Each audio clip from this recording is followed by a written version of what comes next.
Hey guys, Nerdy Perkins here with another quick one. A couple days ago, I looked at the green cards that had been revealed so far, and kind of took a look at how their abilities correspond to the characters that they're based off in the manga.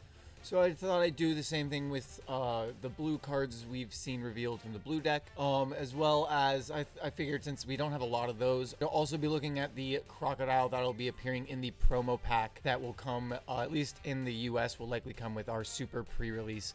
And look at X-Drake, who came out yesterday after I'd already made my video talking about the green cards. And I have a little bit more to talk about with him because he's our first character that we've seen in two different colors, which is really cool. So we'll start right here with Crocodile. His ability is once per turn, subtract 4 Dawn from your play area, so you take 4 and shuffle it back into your Dawn deck, and you return a character card with a cost 5 or less to its owner's hand. So he can send, I think, just about everything from Luffy's deck, because I think Luffy's the highest with a 5 cost. So he can return, and I think he can also theoretically, if Crocodile is the highest in his own deck, he can, other than, you'll have to, I think green and purple have cards that'll, he won't be able to return, but it's, super useful. So Crocodile's whole ability is sand. And this, his other card, his character card in particular, gives me a lot more vibes of his character. This just, I could see this anyway. He drains a really powerful character. You can get Luffy with this, so he can drain the life of a character and send them back. So you have to, recharge them and send them back fueled up using, Dawn the next turn. But we'll move over to the character card for Crocodile. It's 5 cost, 6,000 power. Like I was saying, this one, so he is a blocker, which I like the idea of the character. It's similar to Kid, where you have the character's leader being the blocker. It feels like, at least with Crocodile, you throw him out when the people go to attack him. Suddenly, you aren't able to actually get a hit on him, because he, your hand just goes through him. And then when he does block, he can return a character with a cost of 2 or less to the bottom of the owner's deck. So it's like, you get hit, and then all of a sudden one of your people get caught in a sand trap, or quicksand in or sunk to the bottom of the deck. So like I said, I really like this, and I like the art here. I'm liking all the manga pulled art, and they're picking pretty cool designs in the background. Like I said previously, the digital manga artwork just always awesome.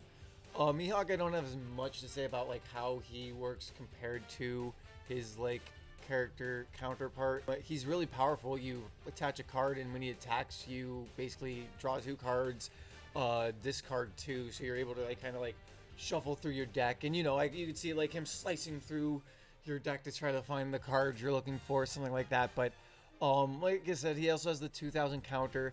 Like I said, he's just super useful, which is, not surprising for Mihawk. And I also, same thing, this one's an anime still, but I really like the background and how they have the, I think it's very dynamic. It gives that feeling that he just did a slash. Very cool. So then we'll go over to Boa Hancock, who is a blocker. She has the counter as well, but her big thing is that she can be triggered and put onto the field. I think this works out pretty well for her on a character level. You get hit, you pull her out, and suddenly she's on the field. She's making everyone, she's stunning everyone, keeping them from doing another hit. I might be pulling at straws a little bit. Her and her her ability or her event card both have kind of that feel. Obviously the counter is just like any other counter, you pop it down. It's a little heavier cost, but you get that card draw in there. But so yeah, clearly she's supposed to be the blocker, which, like I said, she turns people to stone, so it makes sense that she's able to pop out suddenly and stop people. Very kind of like Medusa-like, where, she's suddenly there staring you down and you can't do the attack anymore. So we'll move over to the promo Crocodile. So you'll have to get this in the promo pack.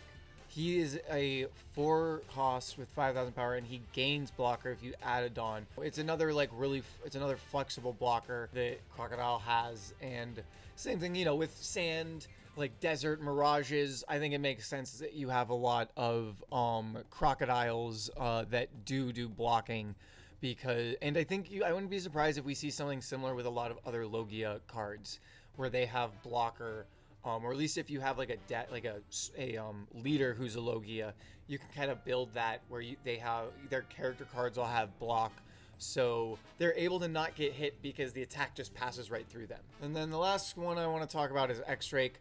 Like I was saying, I mostly want to talk to him because he is our first. Oops. There we go. Sorry. He is our first card that is we've seen him in purple and now we're seeing him in green. I like that he's more useful in the green deck while he's a vanilla card that you're probably going to end up throwing out in the purple deck.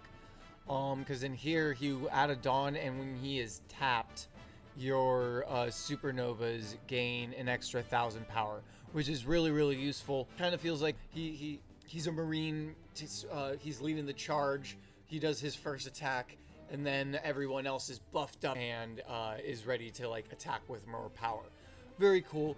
I'm liking what they're doing with that, and yeah, like I said, real quick one here today. Just wanted to kind of talk about these cards that we have here, and yeah, if you like what you're seeing, like, subscribe. I'm gonna try to keep putting out One Piece trading card game content and other One Piece content as often as I can.